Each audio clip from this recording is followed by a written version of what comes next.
This channel does not promote any violent, harmful, or illegal activities. All content provided by this channel is meant for an educational purpose only. নমস্কার, টিভি9 বাংলায় আপনাদের আরো একবার স্বাগত জানাই। Super prime time আমি শুভজিৎ রয়েছি আপনাদের সঙ্গে। এই মুহূর্তে আরো একটা আপডেট। মে মাসের পর আবারও জুলাই মাসে রাজ্যে আসছেন প্রধানমন্ত্রী নরেন্দ্র মোদী। চলতি মাসে দমদম সেন্ট্রাল জেলের মাঠে প্রধানমন্ত্রীর সভা রয়েছে। সূত্রের খবর, তৃণমূলের 21শে জুলাইয়ের সমাবেশের আগে দমদমে নরেন্দ্র মোদীর এই সভা। প্রস্তুতিতে 7 সদস্যের কমিটি বিজেপির। আমার সহকর্মী প্রদীপ্ত এই মুহূর্তে আমার সঙ্গে রয়েছেন। প্রদীপ্ত কান্তির সঙ্গে কথা বলবো। প্রদীপ্ত, আমি জানতে চাইবো যে 21শে জুলাইয়ের আগে এই ভোট নানা দিক থেকে যেরকম, এই সভা নানা দিক থেকে যেরকম গুরুত্বপূর্ণ, তেমনই 21শে জুলাইয়ের পর 26-এর যে ভোট, সেই ভোটের আগেও এই মুহূর্তে সংগঠন সাজানো, নতুন রাজ্য সভাপতি, সবকিছু মিলিয়ে নরেন্দ্র মোদীর রাজ্যে এই সভা কতটা গুরুত্বপূর্ণ, কোন কোন দিকগুলো সামনে আসতে পারে? খুব স্বাভাবিকভাবেই এটা গুরুত্বপূর্ণ এবং 8ই জুলাই সম্ভবত তিনি এই রাজ্যে আসছেন এবং দমদম সেন্ট্রাল জেলের মাঠে সভা হওয়ার কথা রয়েছে। এবং দেখো, তাৎপর্যপূর্ণভাবে 21শে জুলাই এই রাজ্যের উন্নতির ক্ষেত্রে বেশ একটা গুরুত্বপূর্ণ দিক। প্রদীপ্ত শোনা যাচ্ছে না? কোনো কারণে প্রদীপ্তর সঙ্গে যোগাযোগ বিচ্ছিন্ন হয়ে গেছে। নিঃসন্দেহে গুরুত্বপূর্ণ তো বটেই। আমি প্রদীপ্তর কাছ থেকে আরও একবার একটু বিস্তারিত জানার চেষ্টা করছিলাম। আপনাদের আরও একবার জানিয়ে রাখি, মে মাসের পর আবারও জুলাই মাসে রাজ্যে আসছেন প্রধানমন্ত্রী নরেন্দ্র মোদী। চলতি মাসেই দমদম সেন্ট্রাল জেলের মাঠে প্রধানমন্ত্রীর সভা রয়েছে। এই তৃণমূলের 21শে জুলাইয়ের আগে সমাবেশ, 21শে জুলাই সমাবেশ, তার আগে নরেন্দ্র মোদীর সভা নানা দিক থেকে গুরুত্বপূর্ণ, কথা বলার অপেক্ষা রাখে না। প্রস্তুতিতে 7 সদস্যের কমিটি গঠন করেছে বিজেপি। নতুন রাজ্য সভাপতি এ রাজ্যের, সেই নতুন রাজ্য সভাপতি হওয়ার পর শ্রমিক ভট্টাচার্য রাজ্য সভাপতি হওয়ার পর নরেন্দ্র মোদীর এই শপথ নানা দিক থেকে গুরুত্বপূর্ণ। পাশাপাশি 26-এর নির্বাচন তো পাখির চোখ বটেই।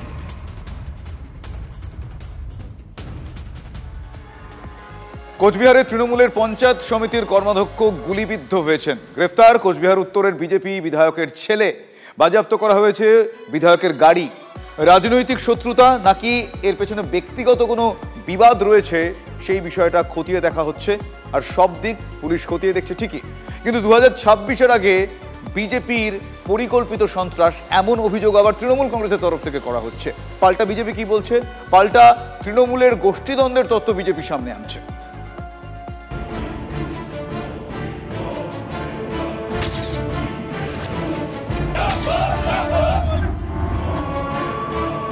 কালীগঞ্জ কাণ্ডে রেশ কাটেনি, এবার যত কাণ্ড উত্তরবঙ্গের কোচবিহারে।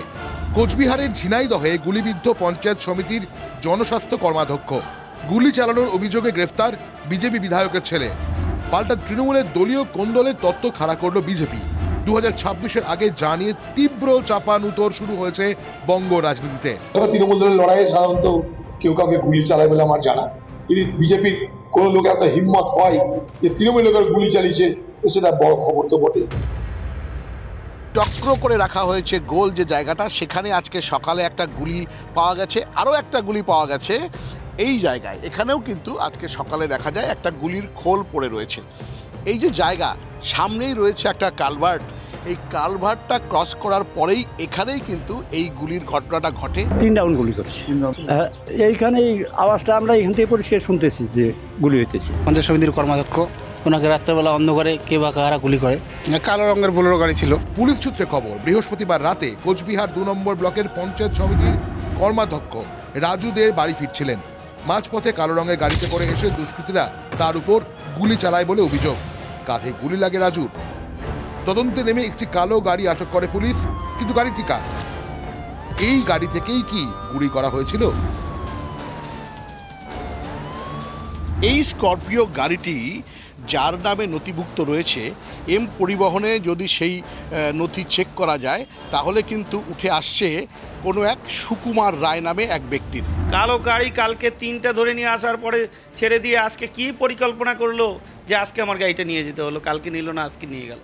আমার গাড়ি, আমি মিটিংয়ে, আমি 10টার সময় আমি মিটিংয়ে আসছি, সেখানে মিটিংয়ের লোক প্রমাণ দেবে, আমার সিকিউরিটি আমার সঙ্গে আছে, তারা বলবে গাড়ি কখন বেড়েছে, কখন ঢুকছে, কখন বাড়িতে গাড়ি আসছে। ওই গাড়িতেই আক্রমণটা কিন্তু করেছে এবং ওই গাড়িতে তার ছেলেরাও ছিল এবং আরও বেশ কয়েকজন ছিল। সবাইকে আমি আইডেন্টিফিকেশন করতে পারিনি। পুলিশ কিন্তু অ্যারেস্টও করেছে, তার ছেলে অ্যারেস্টও হয়েছে। তাই একজন এমএলএর ছেলে কীভাবে এত বড় কাজ করতে পারে, তার বাবার যদি মদত না থাকে তাহলে কোনোভাবেই সম্ভব না।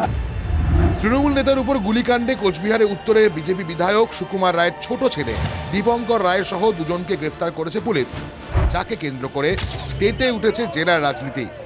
বিধায়ক সুকুমার রায় বিজেপির হারমাদ সোকল্ড, এটা বিজেপি বিধায়কের এটা আজকের কাজ না, সবাই জানে কুচবিহার দলের গোষ্ঠী কন্দলই হবে। বিজেপিকে মেরে কুচবিহারে কিচ্ছু রাখেনি, এমন অবস্থা করেছে ওখানে বিজেপির ক্ষমতা নেই যে ওদেরকে মারবে। তৃণমূল নেতার উপর গুলিকাণ্ডের পেছনে কি রাজনৈতিক শত্রুতা না অন্য কোনো বিবাদ? পুলিশের একটি সূত্রের দাবি, বিজেপি বিধায়কের আত্মীয়ের ব্যক্তিগত ছবি নিয়ে বিবাদের জেরে গুলি চলে। টার্গেট ছিলেন না পঞ্চায়েত সমিতির কর্মাধ্যক্ষ, গুলির লক্ষ্যভ্রষ্ট হয়ে লাগে তার কাছে। যদিও মোটিভের বিষয়টি তদন্ত সাপেক্ষ। এটা একটা পুরনো এদের আক্রোশের ছিল, এটা ঘটনা ছিল তাদের মধ্যে, সেটা রয়েছে। এছাড়াও অন্য কিছু যদি থাকে আমরা এটা তদন্ত করে দেখছি। গুলিবিদ্ধ তৃণমূল নেতা হাসপাতালে চিকিৎসাধীন। সুমন কল্যাণ ভদ্র রিপোর্ট, TV9 বাংলা, কোচবিহার। উত্তরবঙ্গের রাজনৈতিকভাবে বিজেপির অবস্থান যথেষ্ট শক্তপোক্ত। গত বিধানসভাতে তারা 30টিরও বেশি আসনে উত্তরবঙ্গ থেকেই জিতেছিল, আর লোকসভা ভোটেও একই রকমভাবে তারা জায়গা ধরে রাখে। সামনেই 2026-এর মহারণ, আর এই 2026-এ মহারণে বিজেপির কাছে এখন চ্যালেঞ্জ হচ্ছে নিজেদের জমি আগলে রাখা, আর তৃণমূলের কাছে চ্যালেঞ্জ হচ্ছে নিজেদের হারানো জমি পুনরুদ্ধার করা। তাই কোচবিহারে তৃণমূল কংগ্রেস নেতার গুলিবিদ্ধ হওয়ার ঘটনায় চড়ছে রাজনীতির পারদ।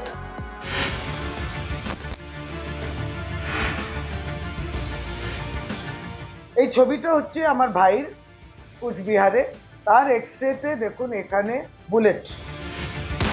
কোচবিহারে তৃণমূল নেতা গুলিবিদ্ধ, বিজেপি বিধায়কের ছেলে গ্রেফতার, তা নিয়েই সরগরম রাজ্য রাজনীতি।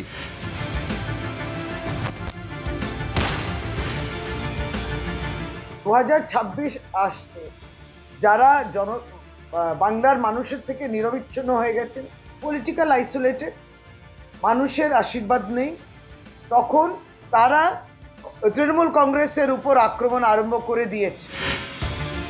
কোচবিহারের ঝিনাইদহে তৃণমূলের পঞ্চায়েত সমিতির কর্মাধ্যক্ষের উপর গুলি চালানোর মোটিভ খুঁজছে পুলিশ। গ্রেফতার হয়েছেন বিধায়ক পুত্র, তার নেপথ্যে ষড়যন্ত্র দেখছে বিজেপি। গোলাগুলি, খুন, এ সমস্ত এজেন্সি তৃণমূল কংগ্রেসের কাছে রয়েছে, আর তাদের সহযোগী হিসাবে একাংশের পুলিশ অফিসাররা তারা এই প্লটগুলো করে দেন বিরোধীদেরকে কোণঠাসা করবার জন্য। তবে তৃণমূল যেভাবে এই ইস্যুকে সামনে রেখে আক্রমণের পথে হাঁটছে, তাতে অন্য ইঙ্গিত দেখছে রাজনৈতিক মহল। তাতে শিলমোহর দিয়েছেন খোদ বিজেপি বিধায়ক। কোচবিহার উত্তর বিধানসভার বিজেপি বিধায়ক সুকুমার রায়, তার নির্দেশে তার ছেলে এবং একদল বিজেপি আশ্রিত দুষ্কৃতী গাড়িতে চেপে এসে রাজু উপর এই আক্রমণ শানায় এবং রাজুকে গুলি করে। চক্রান্ত তো অবশ্যই। এই বিধানসভায় কোনোদিন জিততে পারেনি তৃণমূল, এইবার আবার 26-এ বিধানসভা নির্বাচন আসছে। কোচবিহার উত্তর বিধানসভা জন্মলগ্ন থেকে এই আসনে কখনো জিততে পারেনি তৃণমূল। প্রথম দিকে কংগ্রেস, তারপর ফরওয়ার্ড ব্লক, আর এখন বিজেপির দখলে এই আসন।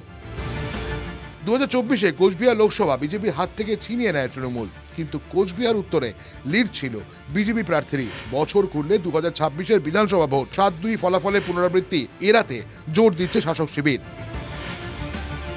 এই আবহেই পঞ্চায়েত সমিতির কর্মাধ্যক্ষের উপর গুলি চালানোর ঘটনা হয়ে উঠেছে অন্যতম বড় ইস্যু। বিধানসভা নির্বাচনের আগে যথেষ্ট তেতে উঠেছে এই ঘটনার জেরে গোটা কোচবিহারের রাজনীতি। ঝিনাইদহ থেকে ক্যামেরায় প্রিয়ম সাহার সাথে সুমন কল্যাণ ভদ্রের রিপোর্ট, TV9 বাংলা।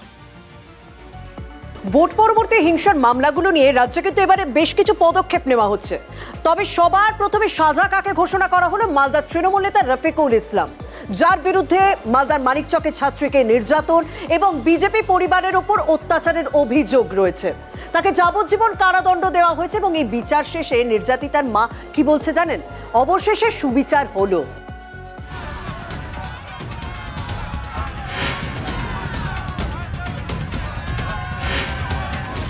2021-এর বিধানসভা নির্বাচনেই প্রথমবার মালদায় দারুণ ফল করেছিল তৃণমূল, আর সেই জেলাতেই ভোট পরবর্তী হিংসার মামলায়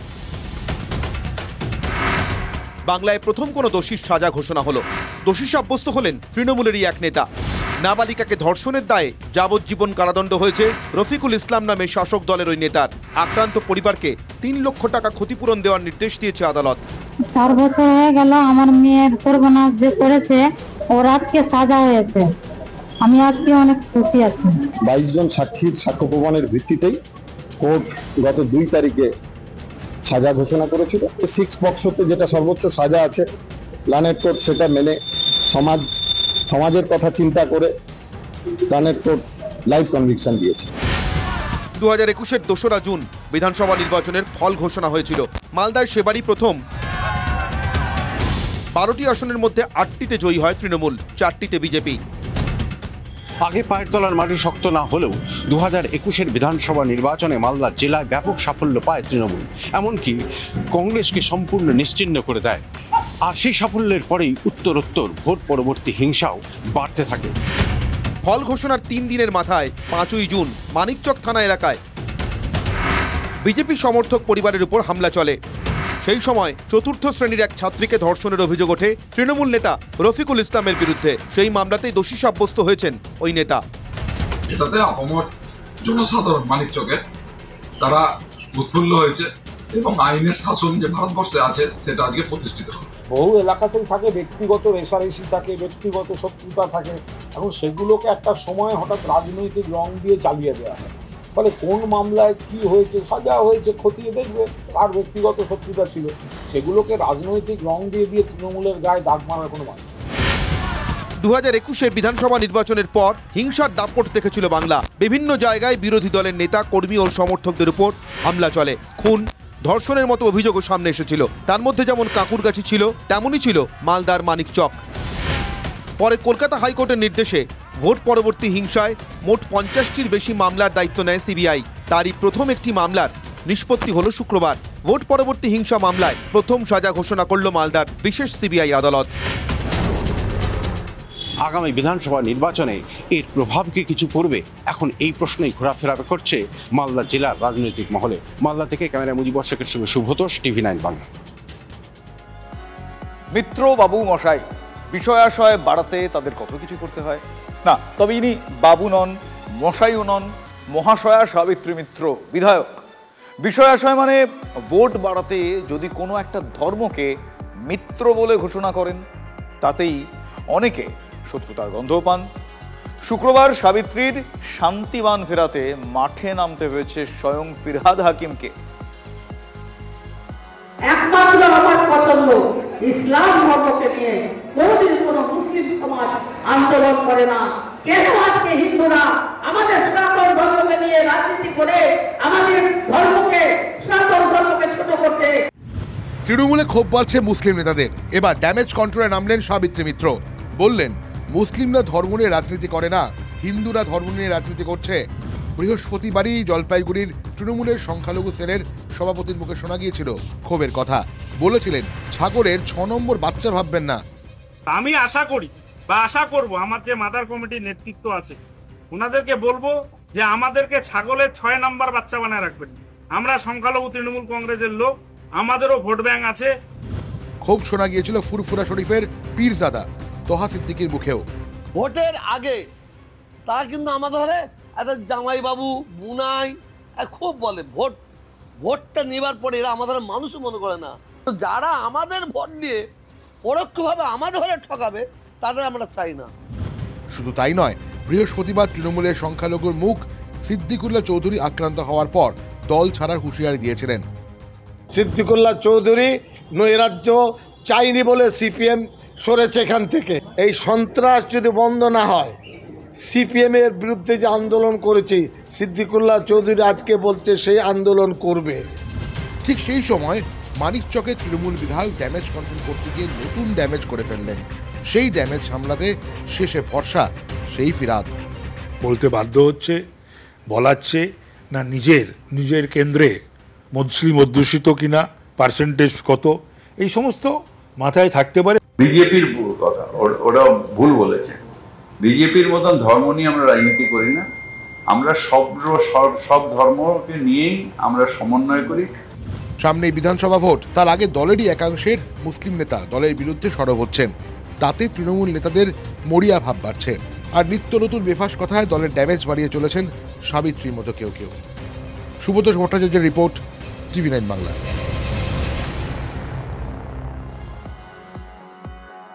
রাজনৈতিক আবহাওয়ার কিছু খবর আপনাদের বলছিলাম, এবার প্রাকৃতিক আবহাওয়া তার কি আপডেট আমি জানাবো আপনাদের। আমি পিসিআরকে বলবো একবার ভার্টিক্যাল ওয়ালে আমাদের দেখাতে। দেখুন হাওয়া কেমন। শনিবার কলকাতার সর্বোচ্চ 31 ডিগ্রি সেলসিয়াস, সর্বনিম্ন 26 ডিগ্রি সেলসিয়াস, দফায় দফায় বৃষ্টি। নেক্সট কলকাতার পর হাওড়া, সর্বোচ্চ 31 ডিগ্রি সেলসিয়াস, সর্বনিম্ন 24 ডিগ্রি সেলসিয়াস, দফায় দফায় বৃষ্টির পূর্বাভাস। নেক্সট দীঘায় সর্বোচ্চ 31 ডিগ্রি সেলসিয়াস এবং সর্বনিম্ন দেখতে পাচ্ছি আমরা 27 ডিগ্রি সেলসিয়াস।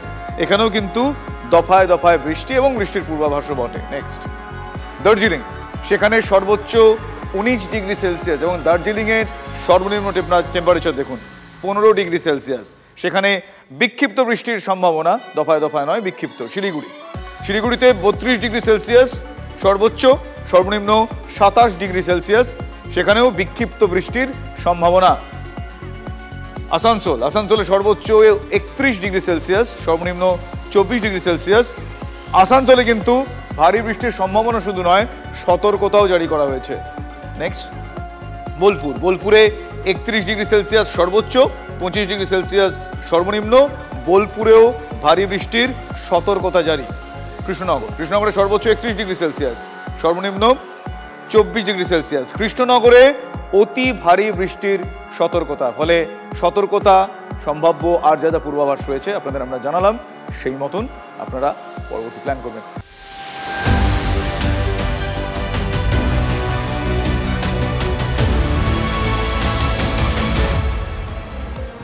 বঙ্গে উলট পুরাণ, মুর্শিদাবাদে ডোমকলে পার্টি অফিস হাতছাড়া তৃণমূলের, দখল করল সিপিএম। দুর্নীতির প্রতিবাদে তৃণমূল ছেড়ে সিপিএমে যোগদান।